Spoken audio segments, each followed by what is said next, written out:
Assalamualaikum warahmatullahi wabarakatuh. Kami dari kelompok 8 Hukum Perdata akan memaparkan materi kelompok kami.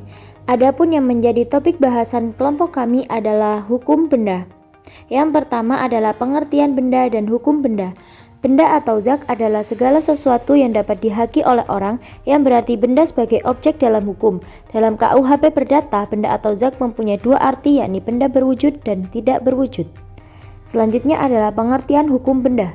Hukum benda adalah peraturan-peraturan hukum yang mengatur mengenai hak kebendaan yang sifatnya adalah mutlak. Dan selanjutnya adalah mengenai macam-macam benda. Benda dibedakan menjadi dua, yakni benda bergerak dan benda tidak bergerak.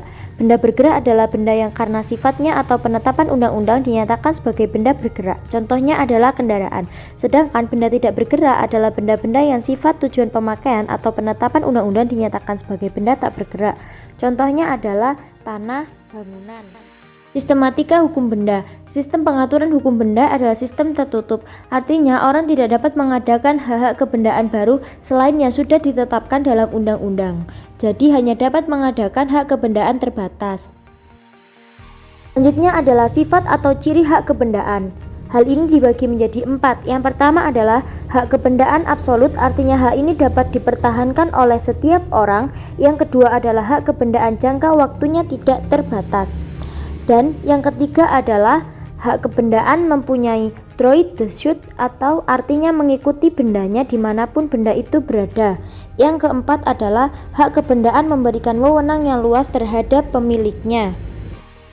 Untuk selanjutnya adalah pembedaan hak kebendaan. Pembedaan hak kebendaan dibagi menjadi dua. Yang pertama adalah hak kebendaan yang memberikan kenikmatan. Hak kebendaan yang memberikan kenikmatan dibagi menjadi dua, yakni hak kebendaan yang memberikan kenikmatan bendanya sendiri dan hak kebendaan yang memberikan kenikmatan atas hak orang lain. Selanjutnya adalah hak kebendaan yang memberikan jaminan. Contohnya adalah gadai. Selanjutnya adalah asas hak kebendaan. Menurut Profesor Sri Sudewi, terdapat 10 asas hukum benda.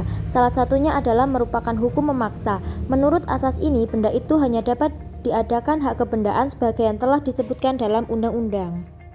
Selanjutnya adalah cara memperoleh hak kebendaan. Cara memperoleh bezit menurut pasal 538 KUH Perdata. Bezit atas suatu kebendaan dapat diperoleh dengan cara melakukan perbuatan menarik dengan maksud mempertahankan untuk diri sendiri. Selain itu, cara memperoleh hak milik berdasarkan KUH Perdata ada 5 cara. Yang pertama adalah pemilikan atau pendakuan, yang kedua perlekatan, yang ketiga lampau waktu, yang keempat pewarisan, dan yang kelima penyerahan. Selanjutnya adalah mengenai hilangnya hak kebendaan. Hak milik atau hak pakai menjadi hapus bila benda yang bersangkutan dipindah ke tangan orang lain dan menjadi kedaluarsa untuk barang yang tidak bergerak. Adapun analisis kasus yang diambil oleh kelompok kami yakni mengenai kasus jual beli di bawah tangan yang dilegalisasi. Untuk lebih lengkapnya bisa dilihat di makalah kelompok kami. Sekian pemaparan materi dari kelompok kami. Wassalamualaikum warahmatullahi wabarakatuh.